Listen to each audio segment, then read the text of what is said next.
Hello everybody, welcome back to the third video of the new series of Himachal Administrative Services. And as I have promised that my third video would be about that how to cover the current affairs smartly, and here I am. When I talk about current affairs, we need to talk about the analytical part. देखिए, अगर मैंने पिछले 10 से 11 साल के paper को analyse किया है तो मैंने ये देखा है कि पिछले 10 से 11 साल में जो करंट अफेयर्स के लगभग अराउंड 20 से 25 क्वेश्चंस जो हैं वो एचएस में आ रहे हैं. सो 20 से 25 questions are a significant portion और this could be the make or the break portion of the paper. इसीलिए करंट अफेयर्स करना बहुत ज़्यादा ज़रूरी है क्योंकि स्टैटिक में चाहे वो पॉलिटी है, ज्योग्राफी है, हिस्ट्री है, मोस्टली सभी स्टूडेंट्स जो हैं उनको कर कर आएंगे. लेकिन जब करंट अफेयर्स की बात आती है तो हमको करंट अफेयर्स जो है वो एक एज प्रोवाइड करता है. तो we will be discussing the sources and little bit of analysis कि करंट अफेयर्स को कैसे डील किया जाए. Let's start. जैसा कि मैं बता चुकी हूँ 20 से 25 क्वेश्चंस जो हैं वो एवरेज आपको एचएस के एग्जाम्स में देखने को मिलेंगे. अगर यहाँ पे मैं कैटेगराइजेशन करूँ कि किस तरह से कैटेगरीज बटी हुई हैं और किस प्रकार के करंट अफेयर्स हम एक्सपेक्ट करते हैं, तो पहली बात ये इम्पॉर्टेंट है जानना कि एचएस का पेपर या यूपीएससी का पेपर जो है वो बैंकिंग के पेपर से बहुत अलग है. बैंकिंग में जहाँ बहुत ही फैक्चुअल क्वेश्चंस आपको देखने को मिलेंगे, यहाँ पे थोड़ा सा आपको एनालिसिस पार्ट भी देखने को मिल सकता है. कैटेगरी की बात की जाए तो जैसे कि फॉर एग्जांपल हमारे पास कैटेगरी है बुक्स, अपॉइंटमेंट्स, स्पोर्ट्स पर्सनालिटीज़ या अवार्ड्स, ऑनर्स एक्सेट्रा. अगर मैं आपको एग्जांपल देती हूँ जैसे कि इंडिया का rank in ease of doing business, वो पिछले साल क्या रहा, वो इस साल क्या है, ये आपके लिए जानना ज़रूरी है, एटलीस्ट 2 साल का.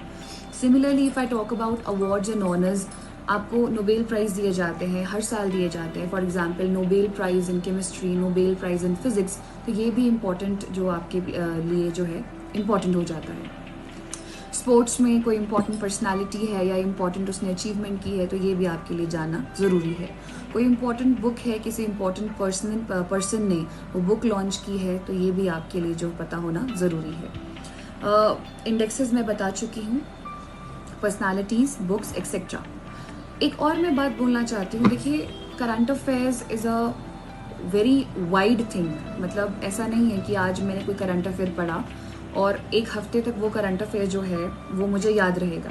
सो यहाँ पे जो नोट्स मेकिंग का जो कॉन्सेप्ट है वो बहुत ज़्यादा इंपॉर्टेंट है. आपको एक बिल्कुल छोटी सी कॉपी लगानी है, इसके लिए नोटबुक लगानी है, और जो भी आप करंट अफेयर्स पढ़ रहे हैं, for example you can divide your notebook into various components. से वी हैव दिस नोटबुक, हमारे पास नोटबुक है. आप इस नोटबुक को बेसिकली जो स्टिकर्स आते हैं आपके उसको यूज़ कर सकते हैं and you can put this much of portion कि मैंने इतना पोर्शन जो है वो मैंने इंडेक्सेस के लिए रख लिया है.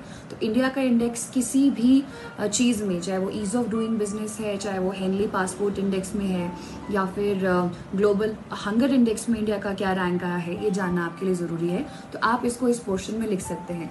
सिमिलरली अगर आप देखेंगे यूपीएससी में भी इस तरह से क्वेश्चन आते हैं कि ये वाला जो जानवर है क्या वो इंडेंजर्ड है, क्रिटिकली इंडेंजर्ड है, वल्नरेबल है या नियर थ्रेटेंड है. तो इस तरह से जो हिमाचल में भी ये क्वेश्चन जो है आपको आने वाले टाइम में देखने को मिल सकता है क्योंकि यूपीएससी जो है वो और जो हिमाचल है they are basically now converging. Next I would like to talk about the magazine component कि मैगजीन कहाँ से कवर करें या न्यूज़पेपर में से क्या हिमाचल का या सिविल्स का प्रीलिम्स जो है वो निकल सकता है. So my answer is no, क्योंकि जो आपका न्यूज़पेपर है वो आपको स्पेशली द एडिटोरियल पोर्शन वगैरह वो आपको हेल्प कर सकते हैं मेंस की आंसर राइटिंग में. वो मेंस की आंसर राइटिंग में आपको इनरिच कर सकते हैं. But when it comes to prelims के लिए specifically current affairs, you actually have to be very very specific. Say one of the best sources अगर मैं कहूँ कि कहाँ से कवर किया जाए हिमाचल कंपोनेंट के लिए या हिमाचल के लिए जो करंट अफेयर्स है, so that could be your study IQ. Study IQ को I have been following from many years और उनके जो मंथली मॉड्यूल्स आते हैं, फॉर एग्जांपल 100 बेस्ट MCQs ऑफ जुलाई मंथ और जून मंथ, आप ज़रूर उनको प्लीज़ कीजिए. उसके भी आप रिफाइंड छोटे छोटे नोट्स जो हैं वो ब्रीफ में बना सकते हैं. You will get the idea कि इसमें से क्या इंपॉर्टेंट है, क्या इंपॉर्टेंट नहीं है. तो आपको वो छांटना आना पड़ेगा कि बैंकिंग के लिए कौन सा इंपॉर्टेंट है और एचएस और सिविल्स के लिए कौन सा इंपॉर्टेंट है. तो एक स्टडी आई की हो गया। सेकंड, मैंने पहले भी अपनी वीडियो में कहा था कि शंकर वालों की IS पार्लियामेंट की मैगजीन आती है। It's very very nice, well elaborated. उसमें इंडेंजर्ड स्पीशीज़ का दिया गया है या कोई पर्टिकुलर चीज़ को GI टैग मिला है तो उसका भी उसमें इलैबोरेशन है, और पिक्टोरियल है तो आपको मेमोरी के लिए अच्छा है, तो आपको याद रहता है। तो IS पार्लियामेंट अदर मैगजीन हो गई। देन एक आपका जो सिविल स्टाफ हिमाचल है, वहाँ भी उनकी भी जो वेबसाइट पे जो मैगज़ीन है वो भी काफ़ी हैंडी है, और वो काफ़ी समय से इस मैगज़ीन को जो है वो अपडेट करते आए हैं monthly. That is civil staff Himachal. और ये विनय सर हैं, और ये विनय सर की ही वेबसाइट है, तो आप इसको प्लीज़ ज़रूर फॉलो करें। और ये है current affair for prelims. Himachal के लिए जो मैं करंट अफेयर्स है उसका मैं बता चुकी हूँ ऑलरेडी, कि जो हेलियोस की मैगज़ीन आती है आप उसे देख सकते हैं। Next we'll talk about current affair mains. Current affair mains थोड़ा सा इलैबोरेटेड है, हमें इसको भी समझना पड़ेगा। तो इसका भी जो मैंने एनालिसिस किया है तो मैं ये बता सकती हूँ, जिस तरह से हमारा GS1, GS2 एंड GS3 है, अगर मैं कुल मिला के इन तीनों पेपरों की बात करूँ तो 100 मार्क्स से ऊपर के करंट अफेयर्स नहीं आते हैं। ये मेरा पर्सनल एनालिसिस है। आप भी ज़रा जब आप पुराने पेपर्स निकालें तो आप ज़रूर इस बात को जज करें। एक एक करके डिस्कस करते हैं। GS1 की अगर मैं बात करूं तो history of course completely static है, तो वहाँ से कोई भी करंट अफेयर आने की संभावना नहीं है। Second is your society. तो सोसाइटी में भी क्वेश्चन वैसे नहीं आ सकता, बट कोई पॉलिसी आई है तो पॉलिसी ओरिएंटेड क्वेश्चन आने की जो संभावनाएं हैं वो बढ़ जाती हैं। ज्योग्राफी पोर्शन में से भी जो है करंट अफेयर एक्सपेक्टेड नहीं है, लेकिन ज्योग्राफी के जो आपका डिजास्टर मैनेजमेंट कंपोनेंट है वो वहाँ पे क्वेश्चन जो है एक्सपेक्टेड है। तो डिजास्टर मैनेजमेंट में चाहे आपका वो वाटर स्कार्सिटी का इशू है, या कहीं लैंडस्लाइड है, या कहीं फ्लड्स है, उसे कैसे कंट्रोल किया जाए, एंथ्रोपोजेनिक इम्पैक्ट क्या रहा है एनवायरनमेंट पे, सस्टेनेबल डेवलपमेंट किस तरह से हो सकती है, तो इस तरह के एंगल्स पे जो है डिजास्टर मैनेजमेंट से क्वेश्चंस आ सकते हैं current oriented. Next we'll talk about GS2। तो GS2 ऑफकोर्स जो आपका पॉलिटी है, कोई स्पेसिफिक पॉलिटिकल इशू है तो उस पर क्वेश्चन आ सकता है। जैसे कि आपका सिटीजनशिप अमेंडमेंट एक्ट है, तो उससे जो कंट्रोवर्सी पैदा हुई है उससे क्या इम्पैक्ट पड़ेगा, तो इस तरह के जो पॉलिसी ओरिएंटेड पॉलिटिकल क्वेश्चंस हैं वो कुछ एक्सपेक्टेड है। अदरवाइज जो आपका पॉलिटी रहता है, GS2 रहता है, वो भी स्टैटिक रहता है और ज़्यादा करंट की संभावना यहाँ पे भी नहीं है। गवर्नेंस में भी आपको 1 से 2 क्वेश्चन जो हैं वो करंट अफेयर्स के मेन्स में दिखने को मिलते हैं, not more than that. Next if I talk about international relations, that is purely current based. तो इसके लिए सबसे बेस्ट अगर मैं बताऊं तो विजन के जो करंट अफेयर्स हैं, और जो विजन की मैगजीन आती हैं, आप उसमें से नोट्स बना सकते हैं इंटरनेशनल रिलेशंस के, और आप देखेंगे कुछ टॉपिक्स हर बार जो है वो कांस्टेंट रहते हैं। जैसे कि 1 बेल्ट 1 रोड जो है वो काफ़ी टाइम से इंडिया चाइना का जो कॉन्फ्लिक्ट है वो पिछली बार भी पूछा गया, उससे पिछली बार भी पूछा गया। कहीं ना कहीं इंडिया चाइना के जो रिलेशनशिप्स है उसको, क्योंकि वो न्यूज़ में बने रहते हैं तो इसीलिए वो जो है करंट अफेयर्स का भी पार्ट बन जाते हैं इजीली।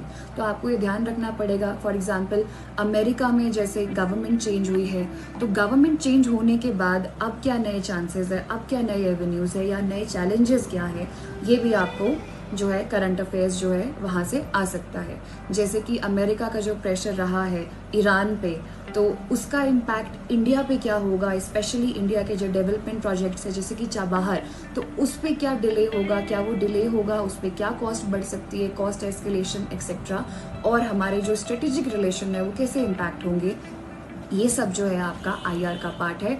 इस तरह के एनालिसिस के लिए आपको बेसिक इन्फॉर्मेशन होना बहुत ज़रूरी है। You can follow vision magazine purely for that. Insights is also good, but I will not recommend you कि बहुत सारी मैगजीन, एक मैगजीन पढ़ें, उसको बढ़िया तरीके से पढ़ें, क्योंकि IR से कम ज़्यादा नहीं तो 7 to 9 क्वेश्चंस आ जाते हैं, और ज़रूर उसमें डायग्राम्स का जो इस्तेमाल है उसको ज़्यादा से ज़्यादा करें। फॉर एग्जांपल अगर मैं आपको दूँ, INST कॉरिडोर का आता है या अशकाबाद अग्रीमेंट आता है, तो उसमें एक डायग्राम कॉन्स्टेंटली विजन वाले जो हैं वो डाल देते हैं, तो वो डाल रहे हैं, इट मीन्स आपको भी अपने आंसर में डालना है। मैंने भी अपने आंसर्स में डाला है to make it more look attractive, और वो एग्जामिनर का भी जो है ध्यान खींचता है अपनी तरफ कि नहीं, शी और ही नोज इट, और इस तरह से जो डायग्राम है वो इम्पॉर्टेंट है। आप ज़रूर वहाँ पे 2 नंबर ज़्यादा ले जाएंगे। If I talk about GS3, that is economy में भी स्टैटिक पोर्शन रहता है। सर्वे बजट में से अगर कुछ एनालिसिस निकल कर आए तो वहाँ पर आ सकता है, बट जो की कॉन्सेप्ट है of inclusive development, sustainable development, ये जो है वहाँ पे रहते हैं। टूरिज़्म जो है हिमाचल के कंपोनेंट में ज़्यादा नहीं है, 2-3 साल से आप देखेंगे सेम ही क्वेश्चंस जो हैं वो वहाँ पे आ जाते हैं करंट के, तो nothing new. Then we have space completely आपका जो है वो करंट बेस्ड है, और space, science and technology, energy, इन चीज़ों के लिए मैंने विजन के मॉड्यूल्स ही फॉलो किए थे, मैंने ऑर्डर भी किए थे। और वो एक वाजीराम की भी बुकलेट्स आती हैं, बहुत पतली सी बुकलेट्स होती हैं इन चीज़ों के लिए, specially science and technology etcetera. उसमें आपके न्यूक्लियर प्रोग्राम्स वगैरह हैं जो रिपीटेडली पूछे जा रहे हैं, PSLV, GSLV, जैसे पिछली बार भी क्वेश्चन आया था स्पेस पे, तो इंडिया का जो अपनी ऑर्गेनाइजेशन है इसरो, उस पर भी क्वेश्चन आया था। तो इस तरह के क्वेश्चंस को हैंडल करने के लिए, क्योंकि ये करंट और स्टैटिक का मिक्सचर रहते हैं, आप विजन का मॉड्यूल या वाजीराम का मॉड्यूल इजीली फॉलो कर सकते हैं, और आपको जो है डेफिनेटली जो करंट अफेयर में इस तरह से प्रॉब्लम नहीं आएगी। एक लास्ट बात मैं बताना चाहती हूँ कि जैसे मैंने आपको ये भी कहा था कि freeupscmaterial.org पे आप जाओगे और वहाँ पे टेस्ट सीरीज़ फॉलो कर लोगे, विजन की कर लोगे, GS कोर की कर लोगे, फोरम की कर लोगे, कम से कम 3-4 आपको टेस्ट सीरीज़ करनी है। ये आपको प्रीलिम्स में बहुत ज़्यादा कॉन्फिडेंट जो है एक कॉन्फिडेंट महसूस कराएगी। आप जब अभी मॉक टेस्ट में अपनी टेस्ट सीरीज सॉल्व करेंगे तो एक बात ज़रूर याद रखिए, आपको कोई ना कोई क्वेश्चन नया ज़रूर दिखेगा कि ये करंट अफेयर का क्वेश्चन है, मुझे नहीं आता। So just right it down, क्योंकि मेमोरी थोड़ी सी शॉर्ट होती है, आपको उसको रिवाइज भी बार बार करना है। तो टेस्ट सीरीज में से भी चीज़ें आप जो हैं करंट अफेयर्स को निकाल सकते हैं। This is how you do your 360 degree preparation for current affair, for prelims as well as for mains. अगर ये दोनों अच्छे से हो गया तो इंटरव्यू में वैसे भी कोई प्रॉब्लम आपको नहीं आएगी। फॉर फर्दर क्वेरीज आप मुझे DM कर सकते हैं, और मेरा एक YouTube चैनल भी मैंने अब लॉन्च कर दिया है, इसका नाम है ओशीन्स कॉर्नर। आप वहाँ पे भी जो है मेरे साथ जुड़ सकते हैं, और साथ ही आप सिविल स्टाफ हिमाचल को भी देखिए, it's also good channel. So stay tuned, stay safe, and God bless you all. Thank you so much.